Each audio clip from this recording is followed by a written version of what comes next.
they get it.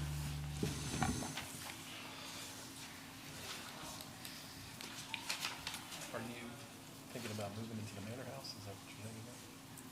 Let me lean into the mic. Matt, would you like to take over?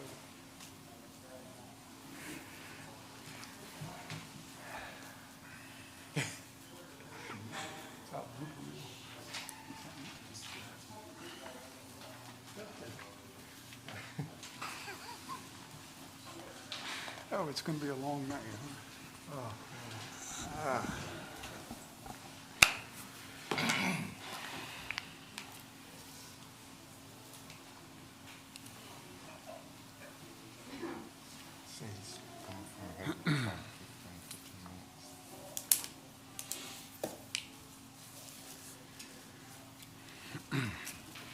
All right, call to order the meeting of Mayor and Council. I want to thank everybody for being here tonight and also online. If you'll rise for the invocation by Councilman Henderson.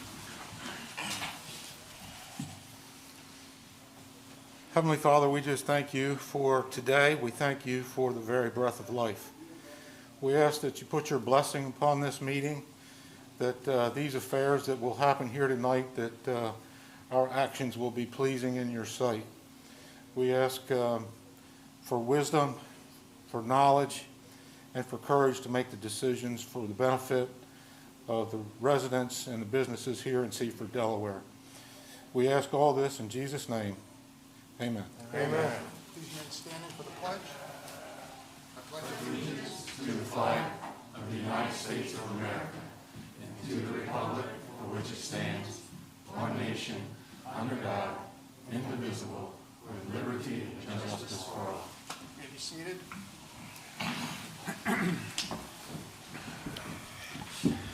Okay, do we have any changes to tonight's agenda? No, sir, we do not. Okay, you've all received the minutes from our last meeting. If there are no questions or comments, I'll accept the motion to receive the minutes. Councilman Henderson, I move to accept the minutes. Okay, we have a motion. Do we have a second? Councilman Coyle, I'll second. Okay, second. All in favor, say aye. Aye. Those opposed? Okay, it's unanimous. All right, first we're going to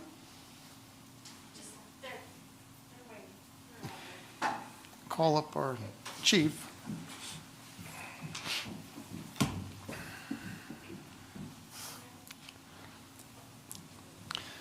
Tonight, the chief wants to start off our meeting by recognizing some of his officers.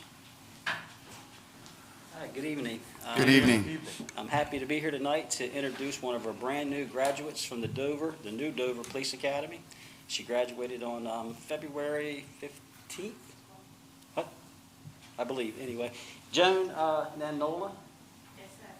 Joan was a prior police officer with South Carolina, Columbia, for about a year and a half. Yes, sir. And she came to us and applied, and she just did a fantastic job on the application process and did a great job breezing through the Dover Police Academy. So I'd like to introduce you to Joan. And if you like, you want to have her come up and meet each one of you? I know she's met a couple, but Joan, this is Vice Mayor Dan Anderson, City Manager Charles Anderson, Mayor Genshaw, Councilman Orlando Holland, Matt McCoy, and Councilman King. And we have a certificate for Dan. You want us to come up and... Mayor. This is actually Joan's oath of office. I'd like to present that to her. What would you like to see? Over here? Chief, you want to do it too, please?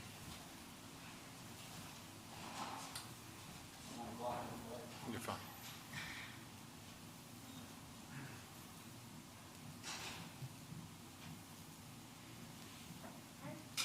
Thank you. Thank you, sir. Thank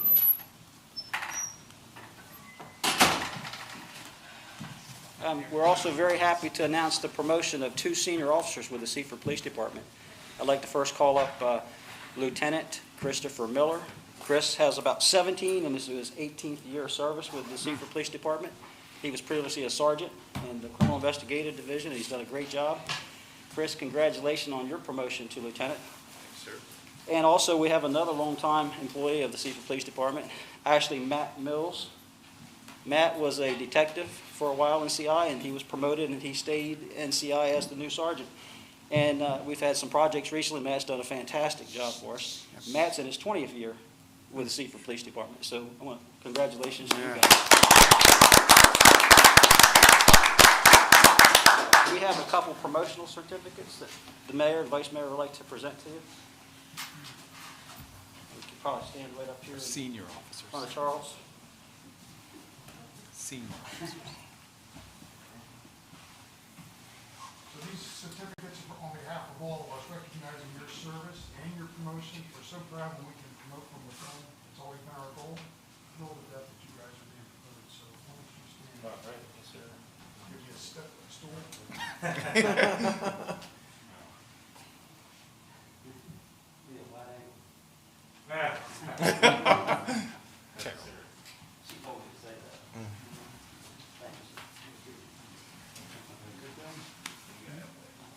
Thank you.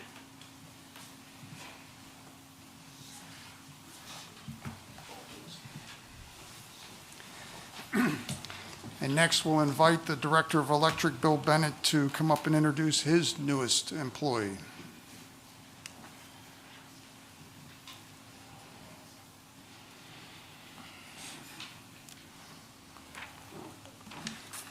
Good evening, Mayor and Council. Good evening.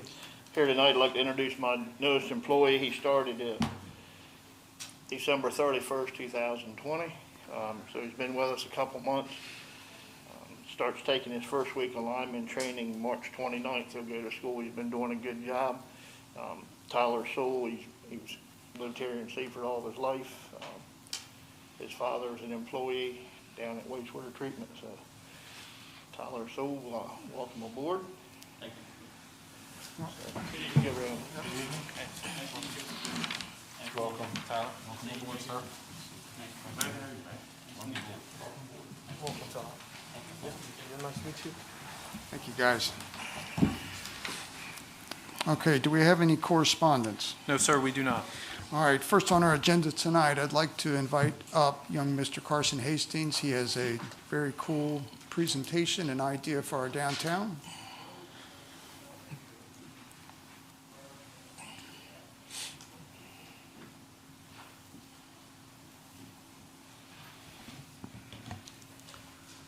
Hello, I'm Carson Hastings, current president of Children of the American Revolution Delaware and current Seaford resident. I'm here to present Hometown Heroes.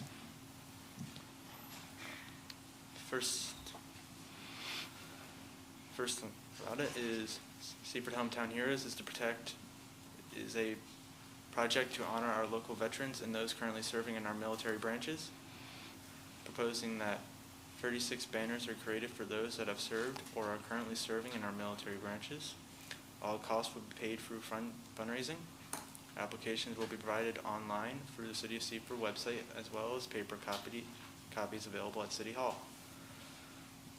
Tower Science has created a mock-up of an example, which I will show you now.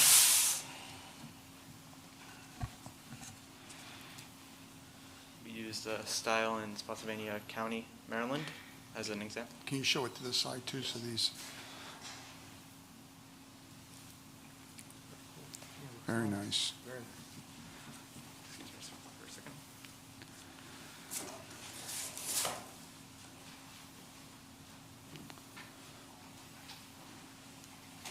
Total cost for 36 banners, $2,700, no cents. Money raised to date, $1,700, no cents. Plan to raise the remaining money. Present at Daughters of the American Revolution and Sons of the American Revolution chapter meetings throughout the state of Delaware and ask for donations. Present to local organizations and veteran organizations to request donations. Pampered Chef fundraising. Application process. Banners will be created on a first come, first served basis of completed applications turned in. The first 36 applicants that have all information needed will have banners created in their honor. Applications can be emailed to seafordheroes@gmail.com or turned into City Hall with verification of date and time turned in. If approved, Applications will be available March 1st, 2021. All applications must be turned in by April 19th, 2021. That is all. Okay, Mr. Hastings, what was the turn-in date for the application again?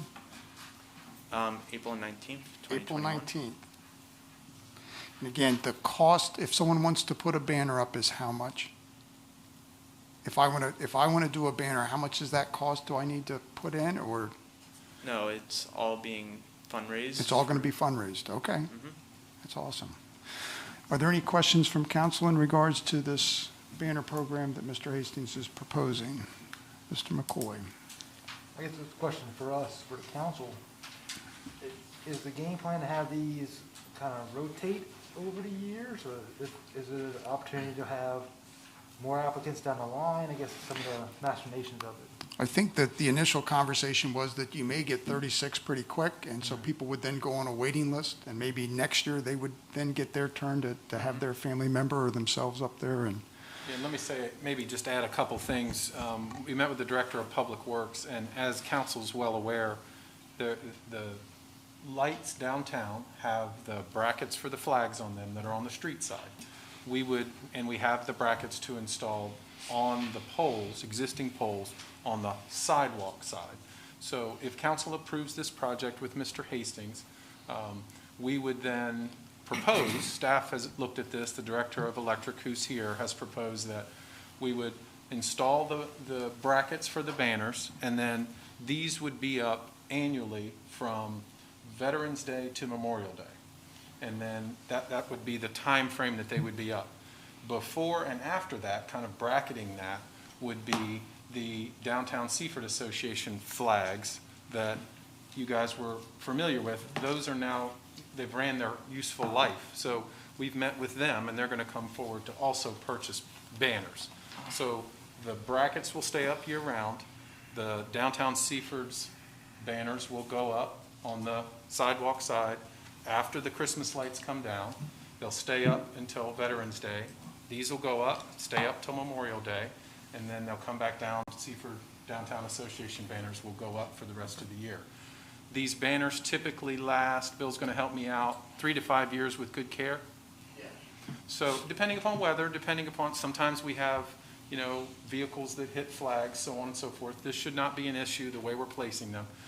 But that'll be something we would work with Carson and his group. So that might be an opportunity to evaluate it when they need to be replaced, things of that nature. Do you then have a slot that can be replaced? Mr. Hastings, does that type of time frame sound acceptable to your mission and goal? Yes, sir. okay. Are there any other questions from council? Councilman Henderson? You had mentioned additional fundraising. How does someone donate? Are you publicizing that, or how can we get in touch with you to make a donation? We plan on making it public soon enough when we have the applications ready, and that's when we'll accepting outside donations from the public, basically. Okay. Thank you. And those donations would be made out to? I don't know any of that. Children of the American Revolution, Okay, thank you. Delaware chapter. Councilman McCoy?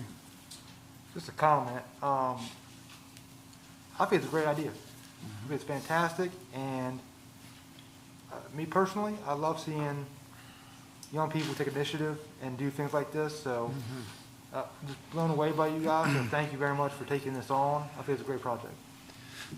It's a great idea. Okay, if there are no other comments or questions, I'll accept the motion. Councilman Holland, Mr. Mayor, make the motion to approve placing banners honoring local military veterans along High Street in the downtown area as presented. Okay, we have a motion. Do we have a second? Yeah, Councilman King, I'll second that. Okay, we have a second. Are there any questions on the motion? All right, we'll do a roll call vote. Councilman Holland? Aye. Councilman McCoy? Aye. Councilman King? Aye. Councilman Henderson? Aye. Councilman Santos? Aye. Okay, it's unanimous, Carson. Thank you so much for bringing this idea forward. You're Let us know what we can do to help. Great job. Congratulations.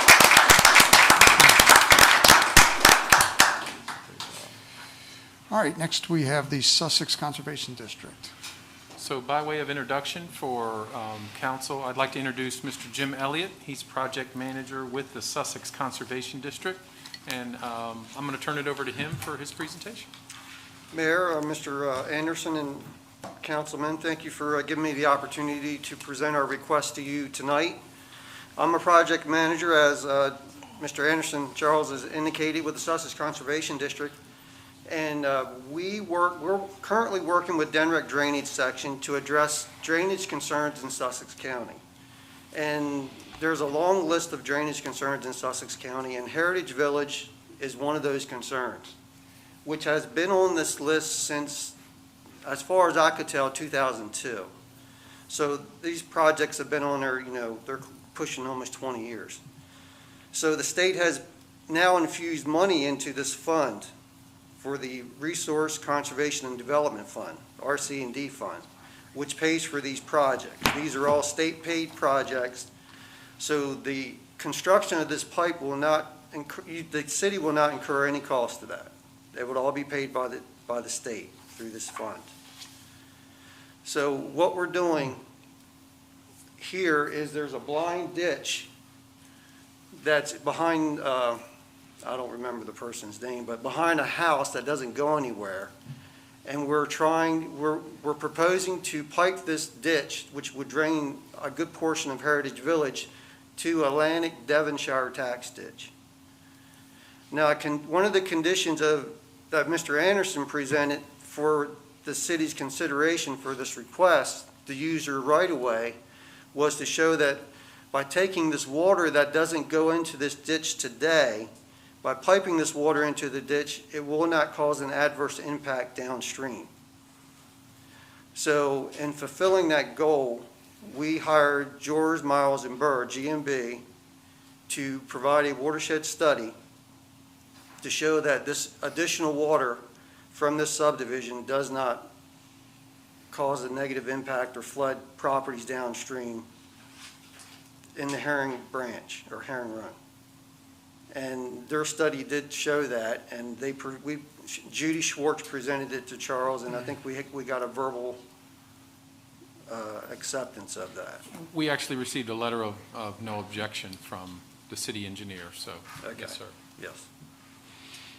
Okay, are there any questions from council in regards to this project? Councilman Henderson? May I call you Skeeter? Yeah. That's what I call it. Okay.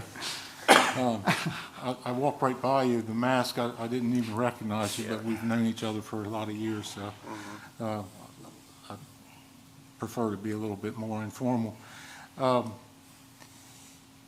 does it affect the tax ditch association by tying that together? Is it still the old way where they vote and they do their own maintenance on that ditch, or does your organization do the maintenance on that ditch? The maintenance on the ditch is performed by the tax ditch organization through the taxes that they collect on an annual basis.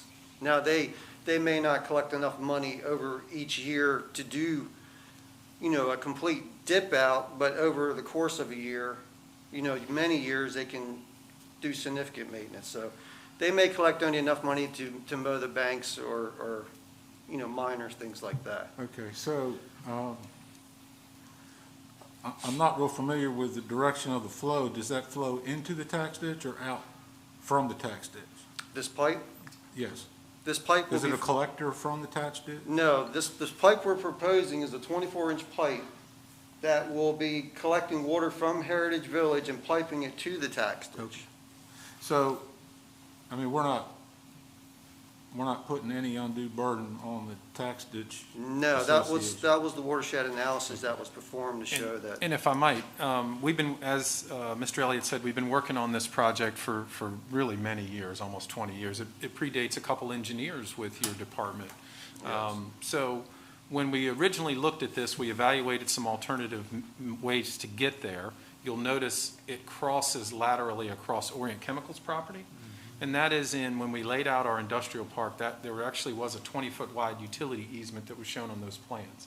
But we still require that they negotiate an easement with them, get that updated. They're doing that. So their occupancy would only be along Park Avenue there, kind of running to the north.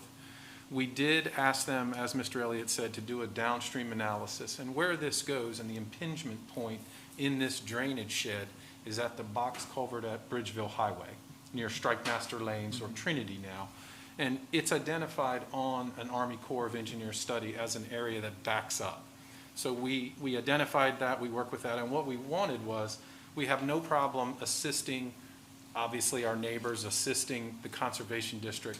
We just wanted to ensure there would be no downstream flooding and we would not worsen that water surface elevation. So the way they've done this, the way they've tied this in, and in essence, really the time of concentration when this storm passes the major storm, this is a very large drainage area. When you look at it, it's 7,000 acres probably altogether. So the engineer has done their due diligence here and verified with a letter of no objection that the way they're doing this will have no adverse impacts on downstream properties, which are city residents. So, Go ahead. one more. Just trying to get my bearings, that pipe terminates at the culvert that runs underneath Park Drive, like at the creek? Yes, or it'd be the upstream side of it. Yeah, okay, And it's the northern crossing, there's two crossings. right. This being Park Drive and that being the crossing pipe, we're on the upstream side, the west side of the bridge. Yes. And this actually goes through the Davis lands and then ties on to Herring Run Branch, as Mr. Elliott said. Runs under the railroad? Yes, sir. Yeah. Across. Yep. Okay. And we have reached out to Orient, and we spoke to them before we determined that route to make sure that that was okay with them, rather than run it down the edge here. I didn't want to encumber their property with a pipe, and we ran it up here specifically down the property line. That way we unencumbered their property for future development. And as Charles mentioned, down a utility easement. And the plan for that piece of it, the north-south run, if you will, they would like to install it in our right-of-way, so there won't be necessarily an easement that's required from the city of Seaford. Mr. Elliott and I did discuss long-term maintenance. Obviously, this is not our pipe, so this will not be our maintenance. So the drainage section will be responsible for maintenance, locating, so on and so forth. Stormwater pipes don't typically require a lot of maintenance, but we would notify them if there was an issue. I did have the Director of Public Works and the Director of Electric review this installation. They had no issues with it being in the right-of-way. Obviously, this is an area we may have to extend utilities into in the future if either side of the road develops. Right. So their comments back to us was they felt confident this could be in our right-of-way, be co-located without any impact to our development. One last question. The more or less east-west pipe, do you have to get an easement from the Miller heirs or whoever owns that property now? That's Orient Chemicals. It's on the, Okay, it's on there. Miller is just on the other side of the Right. drainage ditch. still Okay. on this side. Oh, okay, gotcha. Now you got it, yeah. Yeah. Yeah. Gotcha. Okay. Any other questions from council? Now, I'm sorry. I guess for our landowner agreement for, granting us rights to the right-of-way, do you want us to draft something up with language of I would appreciate expunging it. you of all the maintenance of that and Yep. present it to Charles or Yeah, Either well, Charles. whoever needs to execute it Yep. between us, we'll do that. But I would like something for the file document. We'll put it with the plan, and that way we'll have a document into perpetuity. And we're also cleaning out that ditch along that property line, so we'll be cutting those trees flush. And I spoke to Bill about that, so Okay. that section, we can cut all those trees down to get access, so It's a you guys won't win-win. have to do that. Yeah, win-win. That's good. I haven't talked a lot about the project, but this really will relieve drainage in those neighboring developments quite substantially, will it not? It will for Heritage Village, yes. Now, they may need, it provides an outlet for that ditch, and they may need additional work internally to try to direct, provide better conveyance to that ditch or to the outlet pipe. But that's to be determined after we get an outlet from that ditch now. to see how well it works, and whether we need to go in there and, you know, dip the ditches out or regrade the swales or not. Okay, good. All right, if there's no other questions, I'll accept the motion. Councilman Holland, Mr. Mayor, I make the motion to grant permission to Sussex Conservation District to install a storm drain pipe in Park Avenue right-of-way of the land of Devonshire tax ditch to provide enhanced stormwater drainage to the Heritage Village area of Seaford as presented. Okay, we have a motion. Do we have a second? I'll second that. Okay, Councilman Santos seconds. Are there any questions on the motion? Okay, I do a roll call vote. Councilman Holland? Aye. Councilman McCoy? Aye. Councilman King? Aye. Councilman Henderson? Aye. And Councilman Santos? Aye. Okay, it's unanimous. Thank you so much for presenting this. Thank It ought to be you. a big Thank you impact so for that community. Thank you. Thank you very Good much. seeing you Yeah. again. That's good seeing you. All right, next we're going to call up our chief, who will be up here for a little while.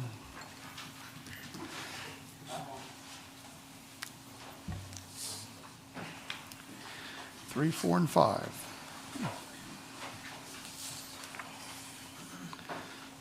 Evening, Chief. Good evening.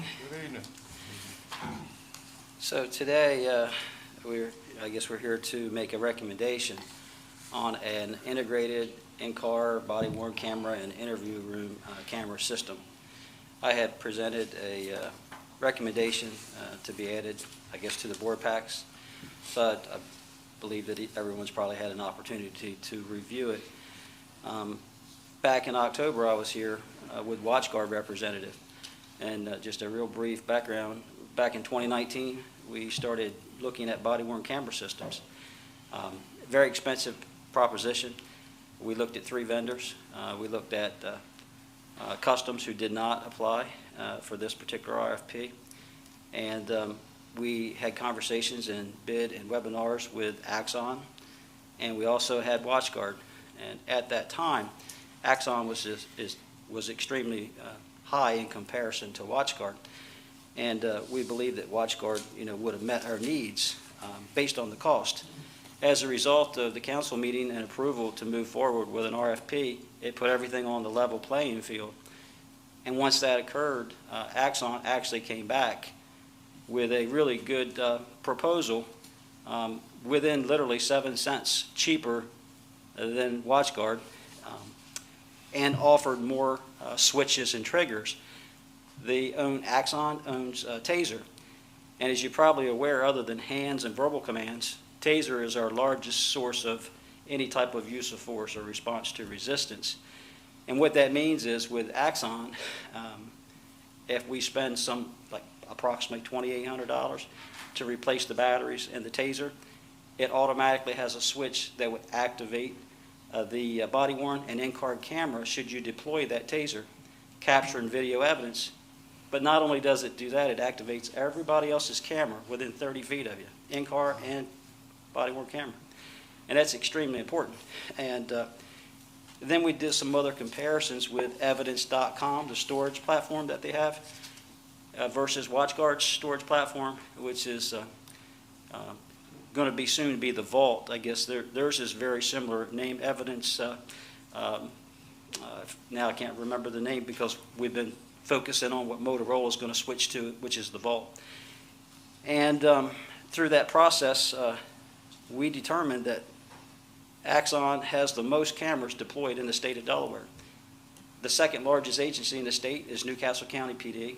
They have completely gone to all Axon body-worn cameras, integrated in-car camera, interview room systems. Wilmington PD did a study back in 2016, and they have recently announced, I don't know if anybody saw that they are moving forward with their recommendation of Axon body-worn cameras, the third largest agency in the state. Dover Police Department recently announced that they did a fairly comprehensive study as well, and they're moving forward with the Axon body-worn cameras. On top of that, Middletown PD has had it for 7 years, and they're one of the larger agencies in the state currently. Milford PD went to it several years ago, and quite frankly, there's been some incidents that's occurred where that one officer-involved shooting probably paid for that entire system. Right. And the idea is to have the camera system integrated with your in-car and your interview room so you can capture all of your evidence, right? whether it's a poll camera or somebody's Ring or somebody's Facebook live stream or your in-car camera, your interview, body worn, your reports, your departmental video, right? So everything goes into one link and can be sent to the prosecutors. And what that does is, when you have these body worn cameras, the idea is to try to prevent a use of force incident, quite frankly. We would have policies in place that would mandate that the officer make the party aware that, hey, you're being recorded, I have a body worn camera. And that's try to try to help de-escalate situations on the officer's part, but also make the party aware that you're dealing with, you're being recorded. Right. So it reduces your complaints from citizens. It should, and it has shown, studies have shown significant reductions in use of force incidents.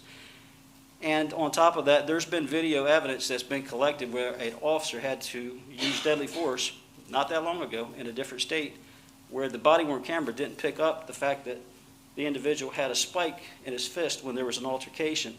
And had it not been for the integrated in-car camera system, that would have never been picked up. And that could have been a pretty serious litigation, as you've seen over the past 8 or 9 months. And so we have an old L3 mobile vision in-car camera system.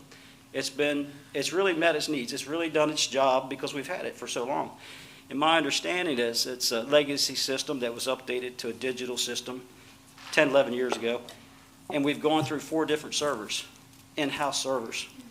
We spent some money recently to have redundancy on our server because we were having so much issue. We haven't spent money to replace it in-car cameras because we knew we needed to update. And so they're really at the end of life at this point. And so we do need to make a decision. And the proposal was also based on scoring sheets from other agencies. So the other agencies actually did a study where they did a pilot program with Axon and WatchGuard. And Newark PD was one of the most recent agencies that went to, which I didn't say that while ago, but Newark PD's got about 80 officers. They recently went to Axon, and on their scoring sheet, Coban actually took number 2, but they selected WatchGuard to do their pilot program along with Axon for various reasons. And I think it's important. There are 3 contracted vendors in the state of Delaware: Coban, WatchGuard, and Axon. And with the amount of body-worn cameras, in-car cameras currently in place, overwhelmingly it's Axon. And so the state of Delaware is looking at going to a comprehensive evidence storage platform for Delaware law enforcement, and it will be mandated in the several years down the road, probably in the maybe by 2023, 2025 timeframe. Monies will be put in the state budget. I think it was like $3.9 million right now is the recommended FY23 budget from the governor. Now that's yet to be approved, but that's what it's looking like. It's on the top of the Attorney General's list. It's on the top of the governor's list. There's a law enforcement accountability task force that's separated out into 6 sections based on the 6 pillars of the 21st century policing model. And one of those are heavily focused on ensuring that body-worn cameras are made mandatory at every law enforcement department in Delaware. It recently became the fact in New Jersey. Evidence.com is the management platform, which is Axon. And so I don't think that we could truly go wrong between WatchGuard and Axon, but for what we're seeing right now, for the dollars, they ended up being a few cents cheaper. It's a little less expensive based on the RFP that they gave us to go unlimited versus the unlimited cost for WatchGuard and all the switches and triggers. And so I think we're going to be doing a proposal here in a minute to accept funds that I was able to get from reverted funds from BJAG to help offset the cost. But I think it's important, like I explained in October, to explain now, if we sign the contract now, there's no guarantee that we'll be entitled or eligible for any of that $3.9 million that's going to be made accessible. I can tell you that there are lobbyists from different larger departments that are trying to secure a portion of funds to help offset the cost for agencies like Newark PD, ourselves, Dover PD, and other agencies that are going to or have recently gone to the expense because it's that important, right? And so there's also some lobbyists that are trying to help clear the way so that we can supplant some of our funding through like violent crime funds. so that maybe we could take a portion of that, offset the cost, because we can spread this payment out over 5 years. If you look, I had handed you a handout earlier. There's a price broken down there where it shows really the first year payment. They were originally asking for $89,000 and some change, and then about not quite $20,000 for the next 4 years. That was their initial proposal, but when I asked for clarification, they will break that down in 5 equal payments if we want. The payment's not due until the new fiscal year for the first year. So even though we're coming to you now for a recommendation for the approval from council, we would be looking at this as a budgeted proposal for the new fiscal year. Okay. And we could immediately move forward, and there would need to be some other conversations should this get approved about unlimited, which would increase the cost to some degree. Okay, all right. Are there any questions for the chief in regards to the proposal on body worn and in-car cameras? Councilman King? Yeah, thank you, Mr. Mayor. Good evening, Chief. Good evening. Question, you referenced the taser. When the taser's deployed, the video automatically turns on. Why not include the gun, What gun? the pistol? Oh, so I can go into more details with it. So the Axon has switches that are included in our proposal. So if an officer removes the patrol rifle, right, from the carrying position, automatically activates the body-worn camera and the in-car camera. If they activate the taser, should we purchase the battery and upgrade? That would automatically happen. And should we purchase sensors, right, for the handgun, we could do that. It would be at an added cost. And that would certainly be something that we could look at some point for an upgrade, or we could look at after we have a motion and whether the board decides to approve it or not, we could look at moving forward and trying to purchase that.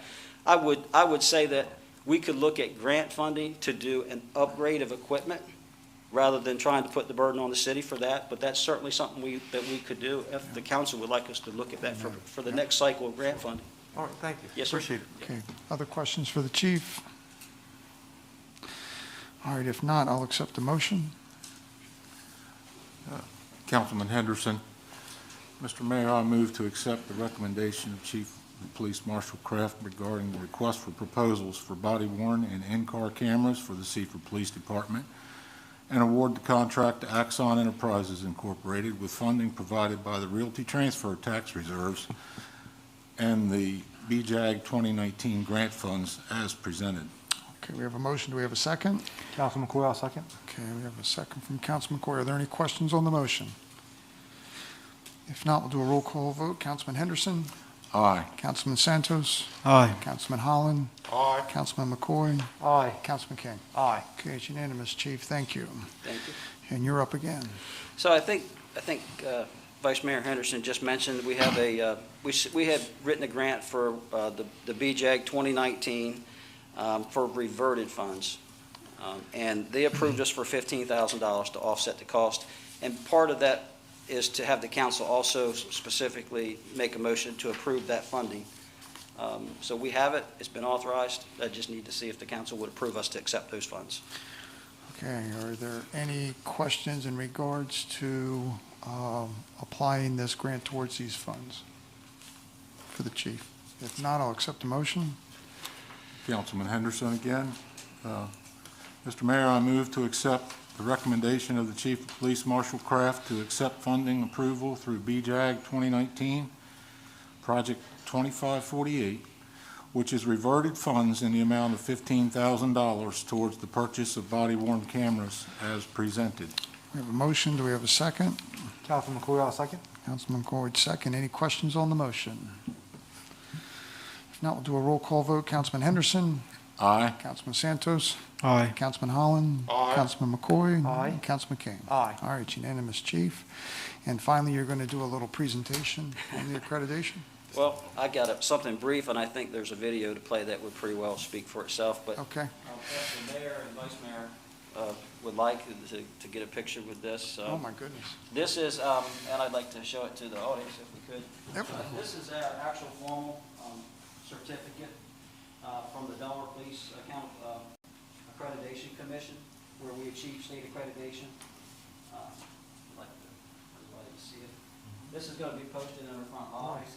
It's about a year's worth of work in probably would have normally took 2 years, but we had a team of folks, including our Staff Sergeant Jason Sterner, that did an excellent job working with a program manager from Homeland Security. And so there's a video from the presentation. You want us to come up and do that, then you'll be.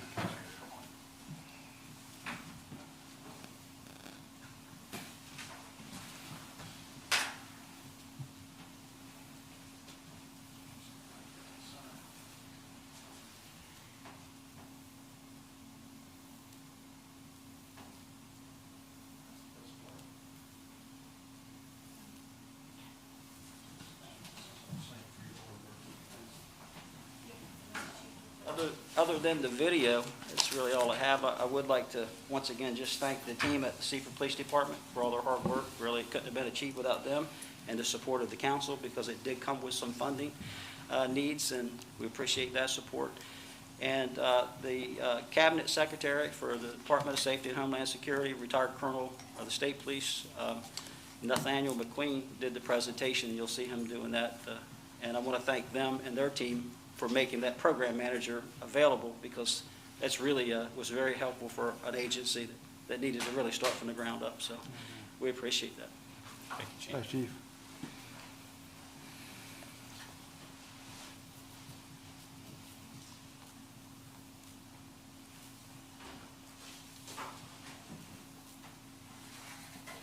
Ceremony. Before we get started, let's do brief introductions.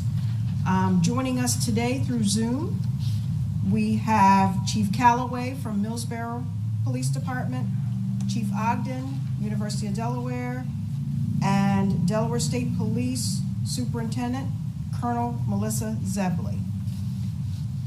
We also have our DPAC Chair, Secretary Nathaniel McQueen, the DSHS Accreditation Team, Gerald Brida, Jake Morente, and Chris Klein.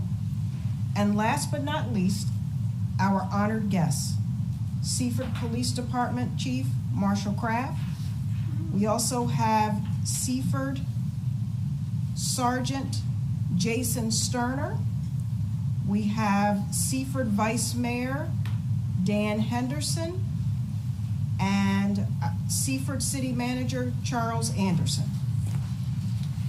Good afternoon to you all. And now I will turn to DPAC Chair, Secretary McQueen, to recognize the accomplishments of the Seaford Police Department. Thank you to all of our guests. Certainly thank you to all of our staff from the OSEX office. And really on behalf of the DPAC committee, which are joining us here today, some of us virtually, thank you guys for joining us this morning for this good occasion for our Seaford Police Department. So DPAC is really a good opportunity for Seaford in that it was created in 2008 to give some of our local law enforcement the opportunity to obtain state certification. As most of you know, we have 10 agencies in Delaware that are nationally accredited, which receive national accreditation through CALEA. DPAC was an opportunity for us as a state to give some of our smaller agencies that didn't have the opportunity to achieve national certification, the opportunity to achieve that on a state level, based on standards that were created by Delaware Police Chiefs Council. In conjunction with Delaware Police Chiefs Council and the Office of the Secretary here, along with the Commission Board, we were to establish those standards statewide. Over the time, we've been able to grow that program because we had these smaller agencies reaching out to the governor's office and to the state to find a way to get that done. And through our efforts with bringing on our staff here at the OSEX office, Chris Klein, Mr. Morante, and Mr. Brida, who recently joined us from Newark Police Department, who had previous experience there, was able to establish that program to bring on some of our smaller agencies that's achieved state accreditation.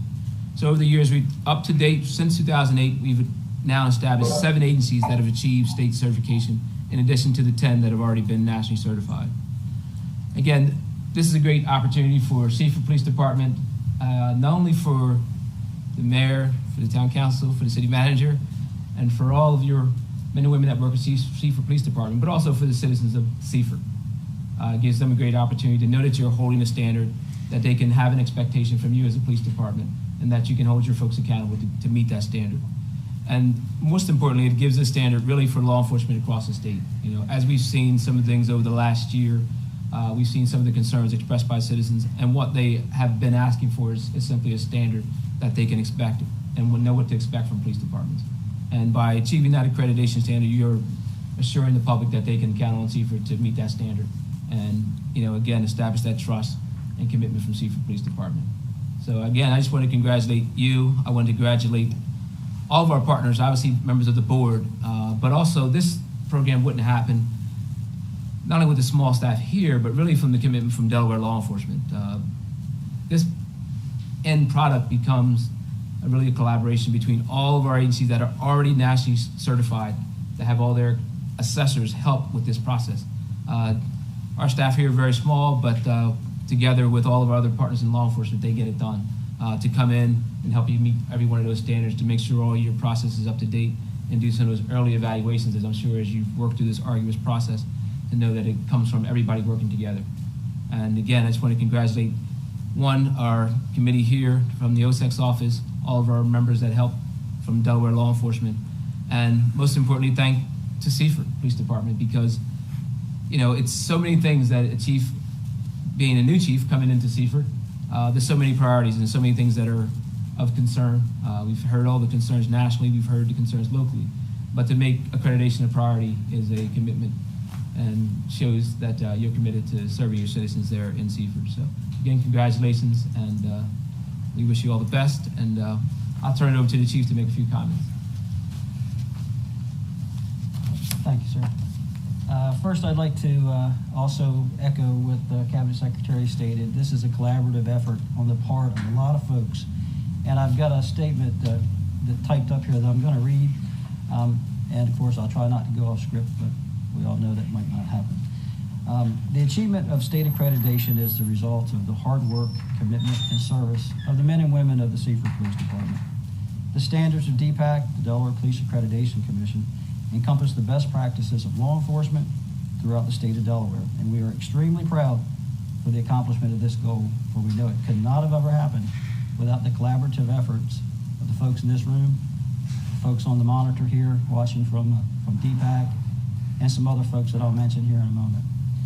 Achieving state accreditation is essential for the mission to ensure that we provide the exceptional law enforcement services to our community.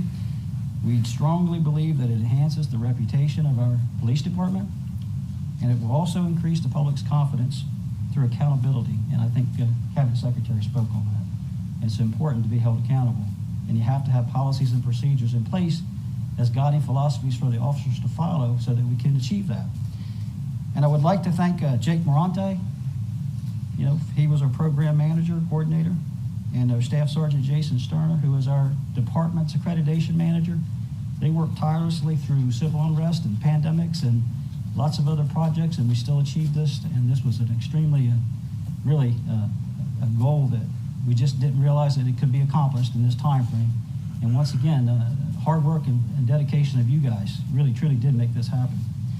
And I would also like to extend my appreciation to Mayor Genshaw, who couldn't be here today, to Vice Mayor Dan Henderson. He's also our police liaison, City Manager Charles Anderson, and the rest of the council for their support, because it takes a financial support to also be able to accomplish certain things to meet the standards. And not only for this project, for many other projects that we're doing throughout the city right now. And it's greatly appreciated. I'd also like to thank the members here viewing today from the Delaware Police Accreditation Commission and all of the other folks that just contributed to the success of accomplishment for this goal. Some of those folks that worked tirelessly with us through the audit and the inspections portion of it, which would be Kelly Burns. She's retired from the Dover Police Department, accreditation manager for Middletown. Kevin Jones, who's the deputy chief for Dade, as well as Chief Brian Calloway, who is also DPAC representative for the chiefs of police throughout the state of Delaware. And I had multiple conversations with a number of those folks, and they provided a tremendous amount of support to help us get through to the accomplishment of approval through DPAC. And finally, I'd like to thank the Homeland Security Cabinet Secretary, Nathaniel McQueen.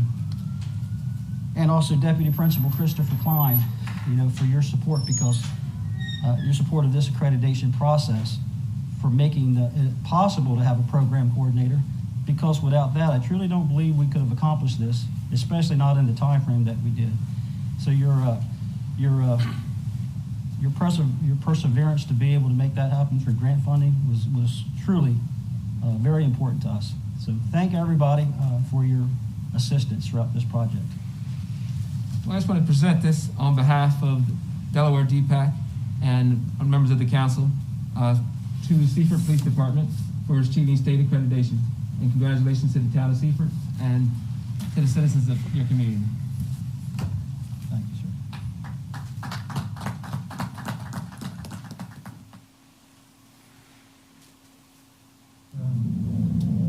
I'm encouraged to know that this is not the stopping point, that it's a continuing process, and that we have goals to go even further, resources permitting and time permitting, because I know the headwinds of time with the pandemic and some other issues in the community have slowed down this process some, but I'm just extremely happy for the department, for the city of Seaford, to have reached this milestone.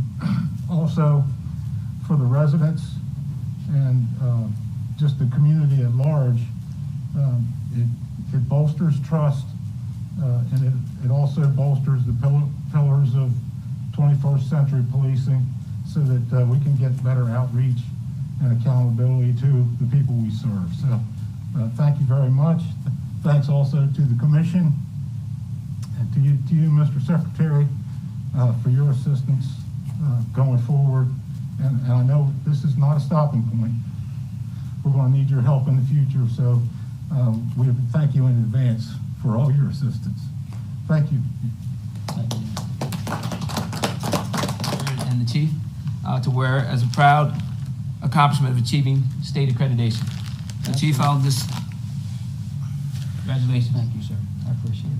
And to the mayor's comments, to the city manager's comments, that this is the beginning, right? This is not the end.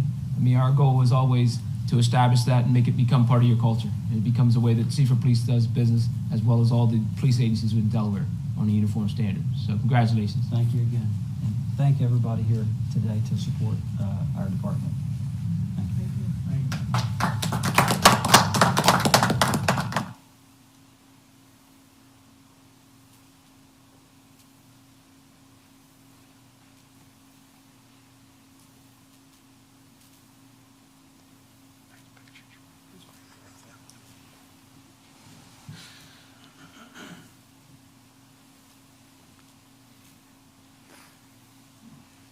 Chief, we're proud of you and all the work you've done. I know this has been a goal, and it came at an appropriate time with all that was going on in the world, and you guys really did something.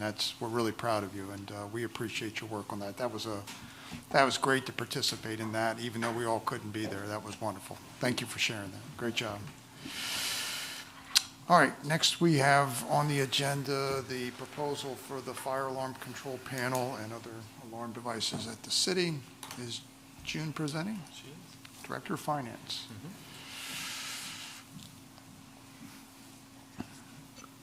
Good evening, Mayor and Council. Good evening. You have in your board pack information regarding the City Hall fire alarm control panel and the alarm devices. Recently, we started having some issues where we were getting calls daily, and we called our vendor, Johnson Controls, to come out and to troubleshoot it for us. And what they found was that the control panel was no longer working, and they are recommending that it be replaced because this is equipment that was installed in 2004 when the City Hall was built, and the equipment basically is obsolete, is no longer being supported by the manufacturer. So it's really important that we have that, so should we have a fire, we are notified and the alarm system would work properly. So they provided a quote for us, and The total quote for replacing the control panel and the existing devices is $16,800.15.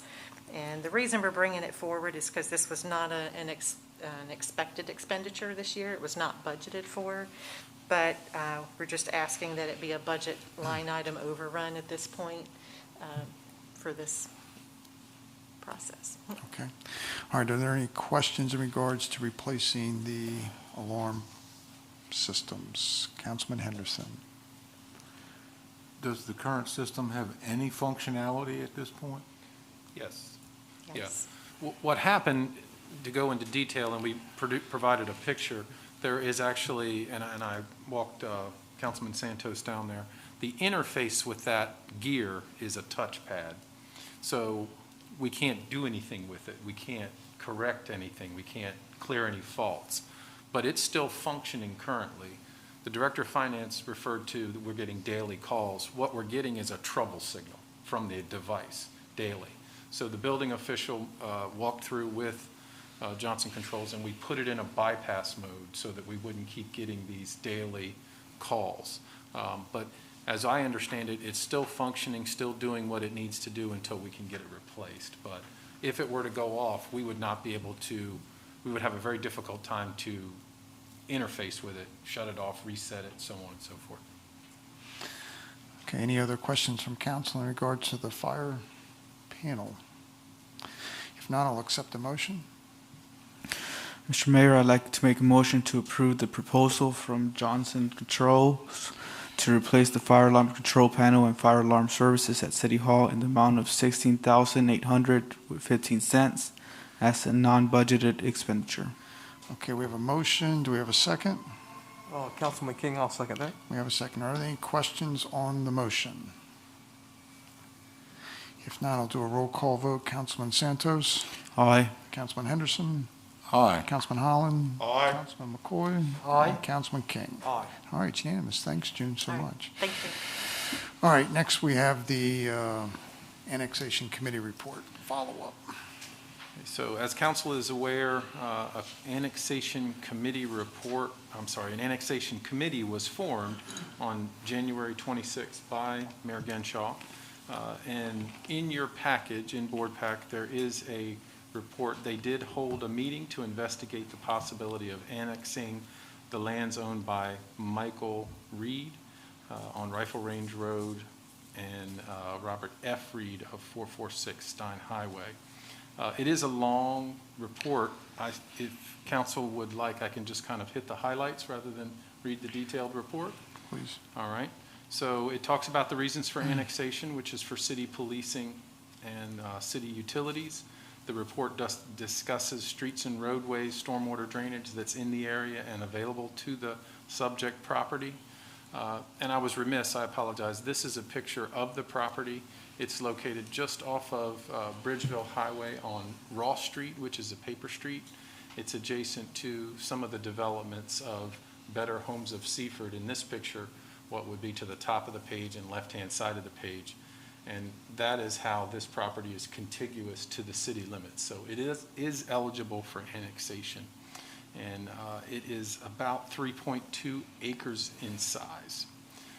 The report goes on to talk about zoning. They are requesting R3 high-density residential zoning. Currently, its zone is AR1 in Sussex County. As you can tell, it's raw land, so the report talks about that it does not have electric service.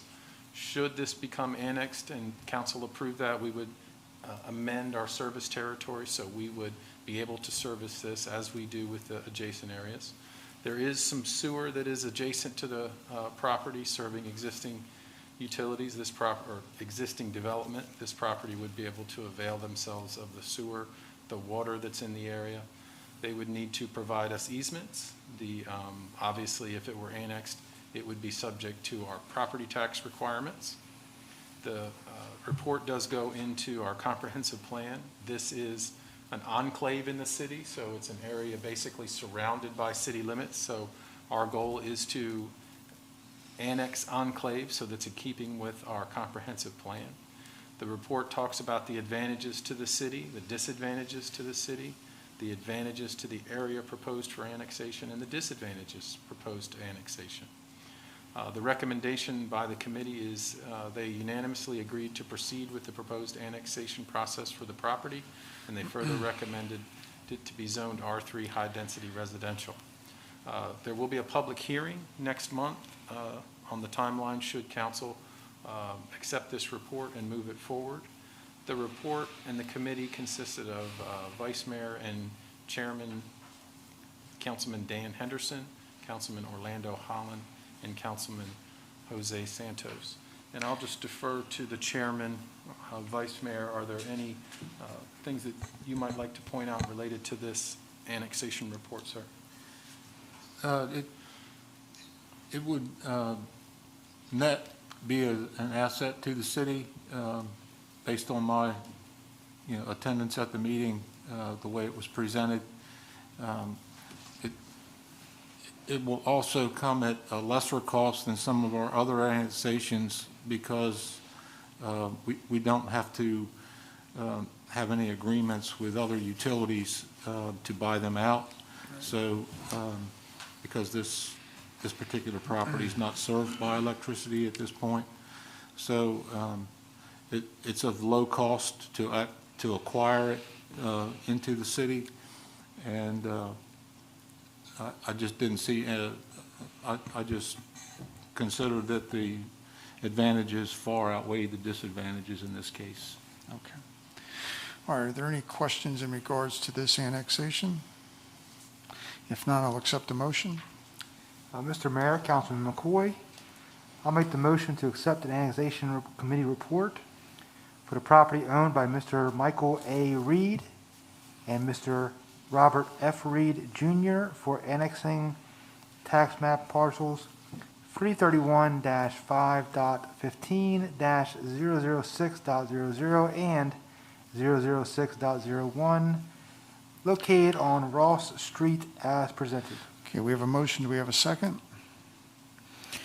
Councilman Santos, I'll second. Okay, thank you. Are there any questions on the motion? If not, we'll do a roll call vote. Councilman McCoy?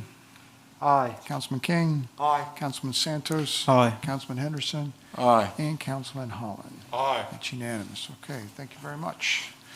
All right, next we have the bids for the generator maintenance. We don't have bids at this time. They will come back at a later date, so we need no motion at this time. Perfect. All right, next we have bids for the buffer fence out in the industrial park. And that is the Director of Electric. Been waiting for his turn. Patiently waiting. He's been patient. Hello again.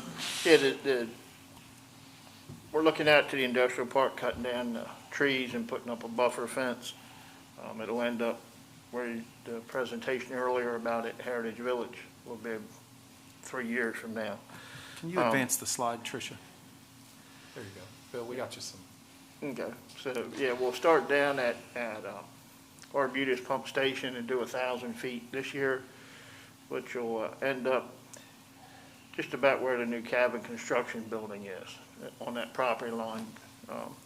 So we received 4 bids for the industrial park buffer fence. Pro Max fence system bid $41,388. Option 1 was a gate, which we don't need in this section, so option 1 really doesn't affect this bid. Able Fence LLC was $44,300. Hastings Fence LLC was $52,350. And Nanacoke Fence LLC was $31,330. I'd like to recommend awarding the bid to the low bidder, Nanacoke Fence LLC, in the amount of $31,330. Like I said, option 1 was the second gate, which we don't need on this section of the fence. I'd placed $28,000 in this year's budget for this project. I got my estimates a year ago in the budget process, and COVID has run the prices up about $3,000. The chipper bid for the new chipper we got this year came in at $2,144 under bid. So if we use that money to supplement that, that leaves a balance of $1,186 which could come out of reserves. So I'd like to propose, go ahead with this at this cost. All right, are there any questions in regards to the buffer fence out in the industrial park? If not, I'll accept the motion. Mr. Mayor, I'll make the motion to award the bid for the industrial park buffer fence to the firm of Nanacoke Fence LLC in the amount of $31,000, $330 as presented. Okay, we have a motion. Do we have a second? Councilman Holland, Mr. Mayor, second that motion. Okay, thank you. Are there any questions on the motion? All right, we'll do a roll call vote. Councilman McCoy? Aye. Councilman King? Aye. Councilman Santos? Aye. Councilman Henderson? Aye. And Councilman Holland? Aye. It's unanimous, Bill. Thank you. Thank you. Was it just a year ago you came to a meeting and said you were going to start preparing that land, cutting trees when the guys had time? Was that just last year? That's Yeah. incredible. Yeah, Great well, that job. was a proposal last year for to get the chipper out. So we That's don't great. fill the dump up. Great to see in a the week, plan come so- together, right? And we figure it's gonna take about a month to Okay. cut the thousand feet Wow. of tree line, so. We'll look forward to seeing some good pictures when that's done. All right. All right, thanks, Bill. All right, next we have the Director of Public Works. So Burley Mears, our Director of Public Works, is recommending to City Council to set cleanup week 2021 for May 10th through May 14th. As council knows, this is one of the best services the residents Amen. like. So- Yes. All right, if there are no questions in regards to cleanup week, I'll accept the motion. All right, Mr. Mayor, I will make the motion to approve the request of the Director of Public Works, Burley Mears, to sit cleanup week 2021 for May 10th through May 14th as presented. Okay, we have a motion. Do we have a second? Councilman Holland, Mr. Mayor, second that motion. Okay, thank you. Are there any questions on the motion? All right, we'll do a roll call vote. Councilman King? Aye. Councilman McCoy? Aye. Councilman Holland? Aye. Councilman Henderson? Aye. And Councilman Santos? Aye. Okay, it's unanimous. Thank you. All right, and then the next presentation, we're going to have our Director of Economic Development come up and go through the potential names we have picked out for the Western Sussex Business Campus. Good evening, Mayor and Council. Good evening. You have before you in your board pack 5 names for the Western Sussex Business Campus. We are to the point, as you know, we're going through the recordation plan and our entrance permit for the business campus. And we're to the point where we need to actually commit those names to the plan in the process with DelDOT. So in that process, we have to submit those to Sussex County through the addressing to get approval to make sure that those are viable options for us. So you have 5 different names that have been put forth. We tried to keep with the original naming sequence that we used when Ross Business Park, the other phase, was started, in that it's a business theme. So in the first phase of Ross Business Park, we have Venture Drive. So the 5 that are proposed for you is Opportunity Drive, Commerce Run, Enterprise Boulevard, Prosperity Way, and then the last one is Unified Drive. And you may say, that's not necessarily a business theme, and that is a true statement. It's not a business theme, but it's also a nod to our connection with the county on this project, as well as the Unified Seaford group that has been very supportive in trying to make sure that this project succeeds. Amen. Now, we won't use all 5 of these. We really only need 4. As I said, you know, the county may reject one, and we just wanted to make sure we had enough to not have to come back and hinder the process any further. Okay, are there any questions on the names suggested for the Western Sussex Business Campus? If not, I'll accept the motion. Councilman Holland, Mr. Mayor, I make the motion to approve the list of road names for the Western Sussex Business Campus as presented. Okay, we have a motion. Do we have a second? Mr. Mayor, Councilman McCoy, I'll make the second. Okay, are there any questions on the motion? If not, we'll do a roll call vote. Councilman Holland? Aye. Councilman McCoy? Aye. Councilman King? Aye. Councilman Santos? Aye. And Councilman Henderson? Aye. Thank you. It's And unanimous. once we get the approval through the county and we actually commit these to the drawings, we'll let you know what the 4 were. Okay? Perfect. Thanks for your work on this, Tricia. All right, next under old business, we have the request from S&L Contractors to extend their site plan. So at the last council meeting, this item was tabled, and council requested that staff do 2 things as follow-up. We bring back our building official, Mike Bailey, who's here, and the approved plan, the last approved plan as far as preliminary site plan, and that we invite S&L contractors to come and be present for any questions council might have. We did reach out, and Mr. Brent Rogers is here tonight to respond to any questions that council may have.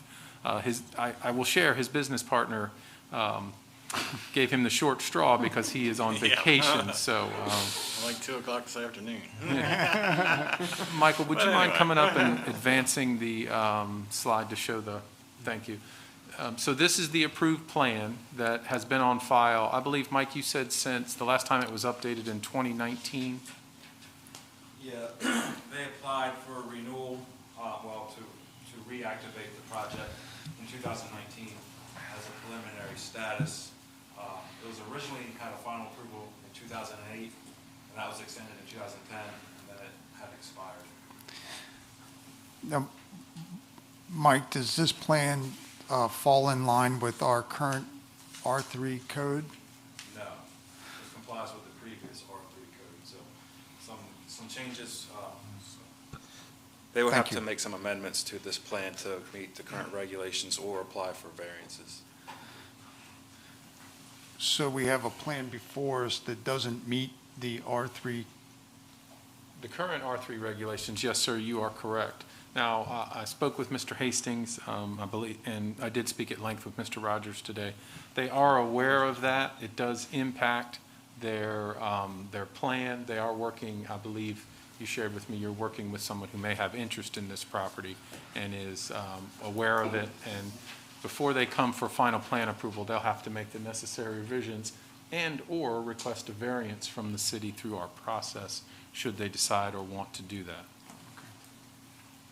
Are there any questions from council in regards to this extension of the site plan? If not, I'll accept the motion.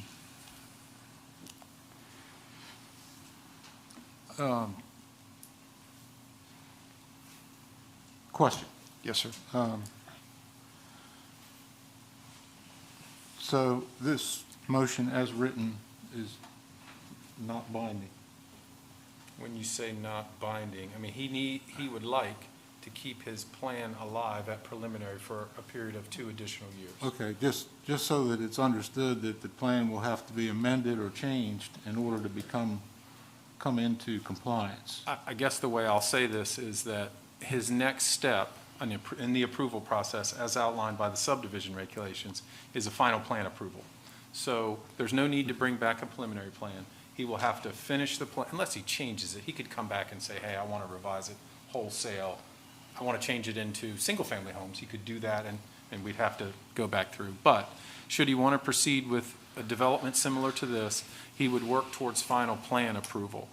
That plan, when it comes forward, will either, again, need the variances necessary, or it will need to come into compliance with the new code as written for the building official to bring it forward for final plan approval. Does that need to be in the motion in any form? Certainly, absolutely. And I will say this, when we always write a letter to people, and our goal, our plan, was to write a letter saying, outlining that, but absolutely, if council would like that to be in the motion, that is certainly fine. I have a question. Councilman King? Thank you, Mr. Mayor. So the vote that we're getting ready to take tonight is not this, if I understand correctly. What you're voting on tonight is to keep the preliminary plan approval alive in accordance with our phasing policy that we have as a city. It is based on this plan, yes, this preliminary plan approval that we have, yes. And this is, I mean, I understand this is a quirky little thing. We don't change the code very often. We did change the code several months ago for this zoning, and this is one of the projects that had not reached final plan approval. It was somewhat in the process, so they have to respond to that. They have to flex this plan when they come forward the next time. But certainly, Mr. Rogers would like, you desire to keep this level of plan approval if at all possible. Am I correct? Yes. You do not desire to go back to the beginning and invest additional funds to get it through this with a redesign. Well, you kind of caught us in the middle, in the middle of the game, with your rezoning. Right. When did you do it, December? After, I is that believe- after the? Yeah, it was Mike could tell us probably, postponing. but it was December, January timeframe. Yep. Wasn't that long ago. So, that's where you caught us, so that's where we're at. It's actually under contract to a group. I think you met with them. The Economic Development Director and I, yes, sir, we did. Right. So, it's up to them what they want to do.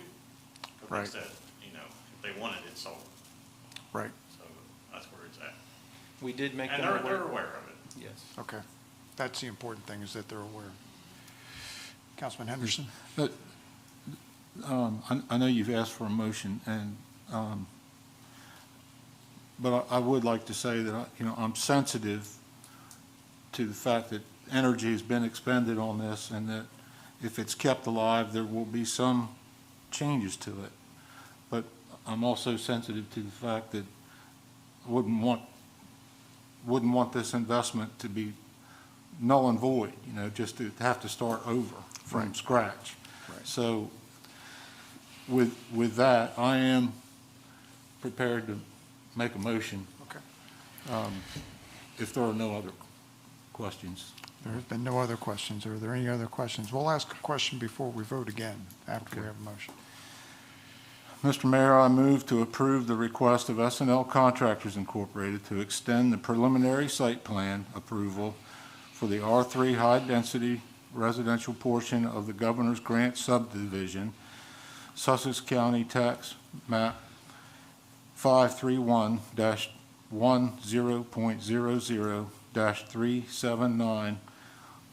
531-100.00-379.00 for a period of 2 years until March 31st, 2023, keeping in mind the new code that was put into effect in 2020, period. Period. All right, we have a motion. Do we have a second? I'll second that. Councilman Santos seconds. Are there any questions on the motion? If not, we'll do a roll call vote. Councilman Henderson? Aye. Councilman Santos? Aye. Councilman Holland? Aye. Councilman McCoy? Aye. Councilman King? Aye. Okay, it's unanimous. Thank you very much. Appreciate you being here tonight. Thank Yep. you for attending. Okay, thank you, Mike. Appreciate your help with that as well. All right, reminders of meetings. So we have one Muirfield home site walkthrough, February 25th, this Thursday, starts at 5:30. The city clerk did send that out to council, should anyone desire to attend that. And we have a City of Seaford municipal election, April 17th, 2021. All candidates must file by February 26th, this Friday, so we're approaching that deadline. And I would like to announce Councilman James King has filed for re-election. Mr. Jeff Benson has filed for election, and Councilman Orlando Holland has filed for re-election for the two positions that are up for a re-election. And those that wish to run have to file by this Friday at 5 o'clock, Yes, sir. correct? Okay, great. Okay, thank you very much, City Manager. All right, we'll start with our committee reports, and we'll go with Administration IT with Councilman Santos. Thank you, Mayor. My report has been submitted in its entirety. A few meetings that were attended were the pre-bid meeting for the utility building expansion. Charles met with Steve Cannon with Cannon Pools and Spas regarding 2021 Seaford Community Swim Center pool opening. Sorry to call you on the spot, put you on the spot, Charles, but Yes, do you mind explaining to council what dates or what that meeting was about, the pool? Okay, so as council is aware, thank you, Councilman Santos. As council is aware, the pool did not open last year due to COVID restrictions. So we have been in contact with the Seaford Community Swim Center, and there is a desire to reopen that pool this year. So the Seaford Community Swim Center has submitted, or is in the process of submitting, to the Department of Health for an opening plan, a COVID plan. Does it require social distancing on the deck, mask wearing, hand sanitizing, whatever that is. And then we wanted to meet with, because our responsibility is the the pool and the equipment, we wanted to meet with Mr. Cannon so we can line him up in our schedule. We can get the price, because anytime a building like that sits over several years, we have a high concern that things will start to fall apart. The pumps will not restart, things of that nature without major repairs. So we did have that meeting. Mr. Cannon did take a look at the pool. He's confident he can open the pool. He's recommending that we paint the pool because we haven't done it for several years. He has submitted those prices. We are on his calendar, and our hope is that we can reopen this facility for our community this year as we come out of this pandemic. Awesome. Thank you. He also met with Maria Hazel with the Seaford Museum to discuss a dedication agreement and parking lot improvements to the museum. For the IT report, they redid the wiring and prep work at the utility building for the new phone system upgrade and installed SCADA, a hard drive and Kennery software. They added a hard drive to store files due to the magnitude of size and growth. That concludes my report, Mayor. Okay, thank you very much. Next, we have Police and Fire with Councilman Henderson. Thank you, Mr. Mayor. We'll start with the Seaford Volunteer Fire Department. President Patrick Gaskin reports that he has been in communication with the Director of Finance regarding the fiscal year 21 and 22 budget process. Chief John Wilson reports the alarms to date as of 0900 yesterday, had 112 fire calls to date, 53 calls for February, for an average of 2.1 calls per day for the year total. During our meeting yesterday, the chief did mention that January was the busiest month on record for the fire department in its history. Wow. So they're a busy bunch of volunteers. And the EMS calls were 561 to date for year to date, 201 calls for February, and an average of 10.5 calls per day. So the firehouse is responding to an average of 12.6 calls per day, or 673 for the year. In significant calls, on February 15th, there was an out-of-district call to assist the town of the Blades Volunteer Fire Company for a working residential fire. All units are in service. There was a vehicle crash by a member while responding at the intersection of Front Street and High Street on Valentine's Day. There was an injury, unfortunately. So all the statements and testing and reports have been submitted. There was also a minor backing incident at the station with ambulance A87 on the 20th of February. No injuries were reported, and reports and statements have been submitted for the investigation. Pardon me. Under EMS, the COVID positive patient alerts are still coming in, not as much volume as in previous weeks. The ambulances are now carrying EpiPens, and they're carried now in adult and child doses, and this will provide all the required medicines that a basic life support unit can use and carry per state law. You may recall seeing in news reports that I got to be careful.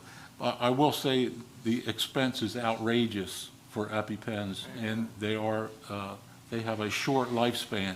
So recently the cost has come down, and they've been able to afford to procure these EpiPens, and hopefully the price will stay down.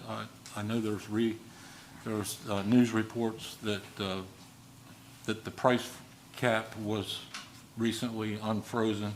Right. So we may be entering back into this crisis for individuals who rely on EpiPens, and the responders who need to have them at their disposal. Under training, the last training was on February 17th, the forcible entry skills, 15 members were present. They also went over the use and operation of the new fire gear, washer, extractor, and dryer. And the next training will be on Wednesday, March 3rd, 1,900 hours for survival skills training.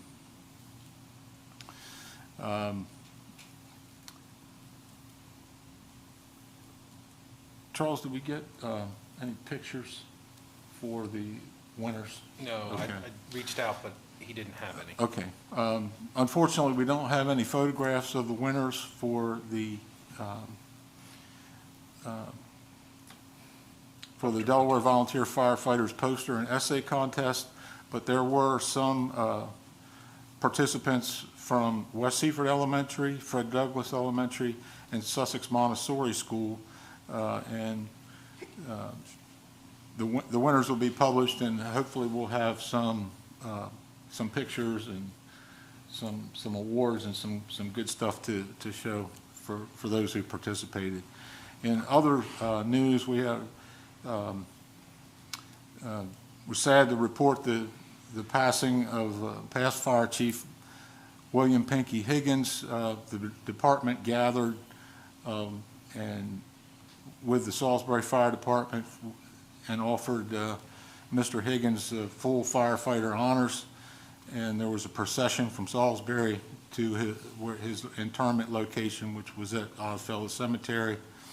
And he had a great career. His contribution to the Seaford, state of Delaware, were ahead of his time to better the 911 system of Delaware, and he will be missed. I miss him. He was one of my first landlords here in town, and he was always very kind, and you always got a smile out of him. So he will definitely be missed. In the Seaford Police Department, you can see the chart of activity. There's been another column added for the 2022 year-to-date. So we'll have, coming up here soon, we'll get into 5 full years of look back. So that column will remain blank. The 21 year-to-date column is being amended, and it will be amended going forward.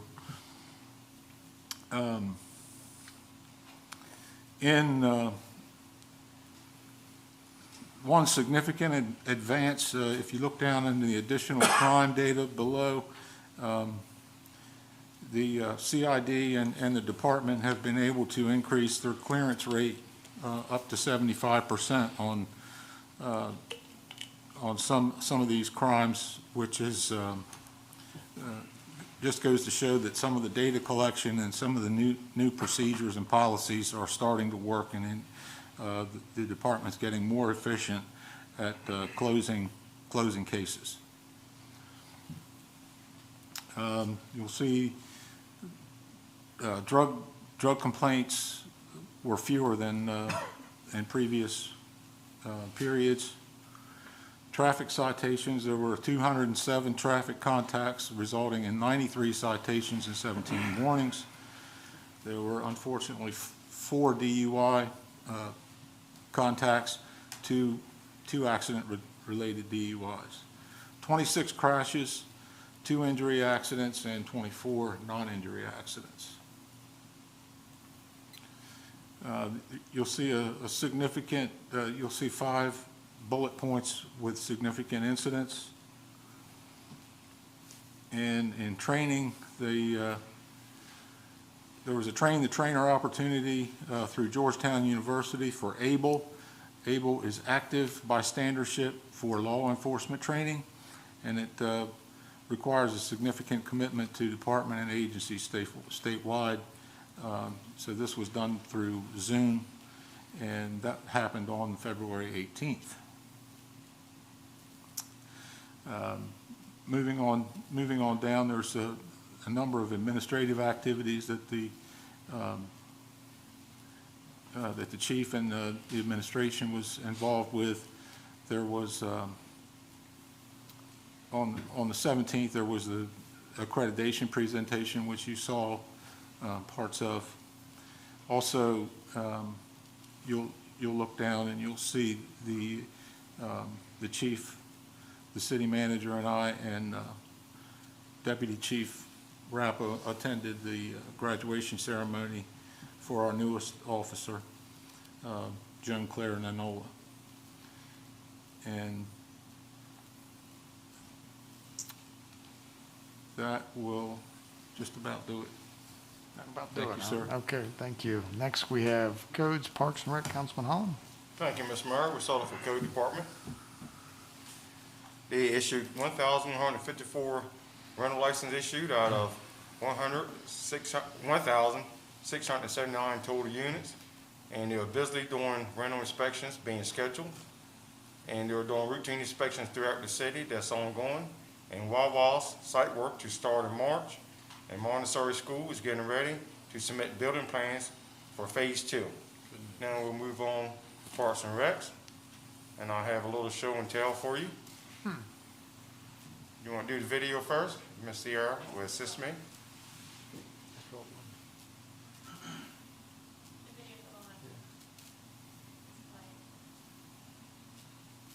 Driving a man.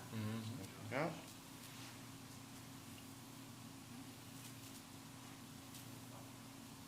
That's cool. It's going to be a heck of an improvement. Yes, it is. All right. Parks and Works are busy cleaning debris from Hooper's Landing and replaced 4 broken fence rails.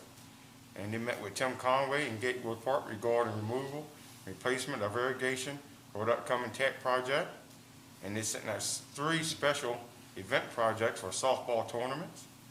And they had 2 missionaries complete 5 hours of voluntary for our department, picking up trash in Williams Pond and Serapimus. And Michelle Leaney received her Class B CDL's permit and will take the driving test over the next month.